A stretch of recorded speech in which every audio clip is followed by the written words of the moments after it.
Sono vision లో summer AC Mela 0% EMI cash back offers తో ఈ వేసవిని చల్లగా మారుస్తుంది. ఎంతో గొప్ప చారిత్రక ప్రాముఖ్యత కలిగిన ఈ మహాసభను నడిపించే గుణాన్ని పొందిన వారినే తమిళగ వెట్రి కళగం ప్రతిపాదించడం వలన మీరు ఈ రోజున ఈ ఆసనంలో ఆసీనులయ్యారు.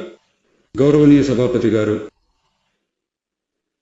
మీరు శాసన సభాపతి పదవికి ఏకగ్రీవంగా ఎన్నిక కాబడ్డారు. మిమ్మల్ని ఈ ఆసనంలో గౌరవనీయులైన సభానాయకులు మరియు ప్రతిపక్ష నాయకులు ఇద్దరూ మీ యొక్క కరములను పట్టుకుని తీసుకువచ్చి ఆసీనులను చేశారు. ఈ సంప్రదాయం ఎలా వచ్చిందని చెబితే ఆసక్తికరంగా ఉంటుంది. దీనికి పెద్ద చరిత్ర ఉంది. ఇంగ్లాండ్ దేశంలో ఉన్న పార్లమెంటు యొక్క పద్ధతులను పోలినవే మన పార్లమెంటు పద్ధతులు కూడా. రాజుల పాలన ఉన్న కాలంలోనే అక్కడ పార్లమెంటు పనిచేస్తూ ఉండేది. ఆ కాలంలో అన్ని అధికారాలను పొందిన రాజు కూడా ఉండేవారు. పార్లమెంటు కూడా పనిచేసేది. అక్కడ రాజు ఒక పని చేయాలనుకునేవారు. పార్లమెంట్ ఆయన కోరికను తరచూ తిరస్కరించేది. రాజుగారు కోరుకున్న కార్యాన్ని పార్లమెంటు నిరాకరించిందనే ఆ వార్తను రాజుకు చెప్పాల్సిన వ్యక్తి పార్లమెంట్ అధ్యక్షుడు, స్పీకర్ అంటారు. గౌరవనీయులైన శాసనసభాపతి గారు, ప్రజల చేత ప్రజల కొరకు ప్రజల యొక్క ప్రభుత్వమే ప్రజాస్వామ్యం అని అమెరికా మాజీ అధ్యక్షుడు శ్రీ అబ్రహం లింకన్ గారు సెలవిచ్చారు. ఈనాడు ఏర్పడిన ఈ ప్రజాస్వామ్యం వికసించాలంటే ప్రజలలో చాలా గొప్ప అంచనాలు ఉన్నాయి. వారి యొక్క ఆ అంచనాలను ఈ శాసనసభ దృష్టికి తీసుకువచ్చి వాటిని కార్యరూపంలో పెట్టడానికి అవసరమైన ప్రణాళికలు, చట్టాలు అమలు చేయాల్సిన బాధ్యత ఈ సభకు ఉంది. ఎక్కువ మంది ప్రజలు ఎక్కువ ప్రయోజనాలను ఈ పరిపాలన కాలంలో ప్రయోజనం పొందారనే విధంగా మన యొక్క కార్యకలాపాలు సాగవలసి ఉంది. ఈ సభలో అందరూ సమానమే.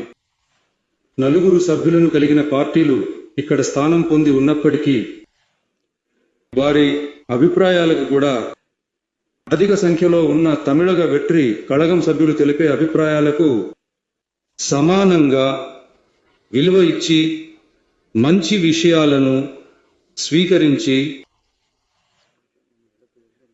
చెడ్డ వాటిని నిర్ద్వంద్వంగా తిరస్కరించి ఈ శాసనసభ ప్రజాస్వామ్యానికి హృదయంలా, మేధస్సులా పనిచేయవలెను. దానికి అనుగుణమైన రీతిలో కీర్తి ప్రతిష్టలు గల దానికి చాలా ధైర్యం కావాల్సి ఉంటుంది.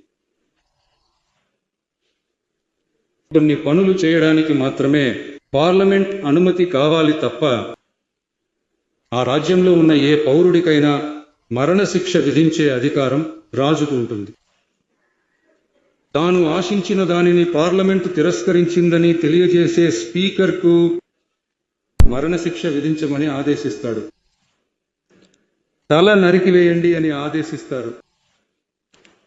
ఇలా చాలాసార్లు జరగడం వలన ఏ ఒక్కరూ కూడా ఈ స్పీకర్ పదవిలోకి రావడానికి అస్సలు ఇష్టపడరు. అందువల్ల కొత్తగా పార్లమెంటు సభ ఏర్పడినప్పుడు స్పీకర్ పదవి కొరకు ఒకరి పేరును ప్రకటించిన వెంటనే అతను తక్షణమే ప్రాణం దక్కితే చాలని పారిపోతాడు.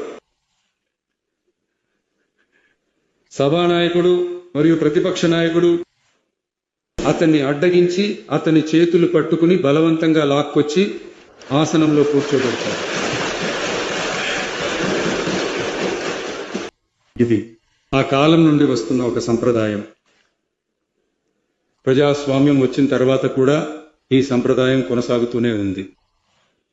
నిశ్చయంగా తమిళగ వెట్రి కళగం పార్టీ సభ్యులు ప్రతి ఒక్కరూ కూడా మీకు ఎంతో సహాయకరంగా ఉంటారు అనేటటువంటి ఒక వాగ్దానాన్ని ఈ సమయంలో చెప్పాలనుకుంటున్నాను. ఈ సభ యొక్క గౌరవాన్ని మరియు హుందాతనాన్ని, అలాగే సభ సభ్యుల యొక్క గౌరవాన్ని కాపాడవలసిన గొప్ప బాధ్యతను మీకు అప్పగించడం జరిగిందని, తాత్కాలిక సభాపతి బాధ్యతలను ఎంతో అద్భుతంగా నిర్వర్తించిన మన సభ్యులు శ్రీ ఎంవి కరుప్పయ్య గారిని కలవడానికి నిన్న వెళ్ళాను. అక్కడ పూర్వ సభాపతుల ఫోటోలను నేను చూసినప్పుడు వారి గురించి తెలుసుకున్నప్పుడు నాకు చాలా గర్వంగా అనిపించింది. ఎందుకంటే ఉదాహరణకు శ్రీ జె.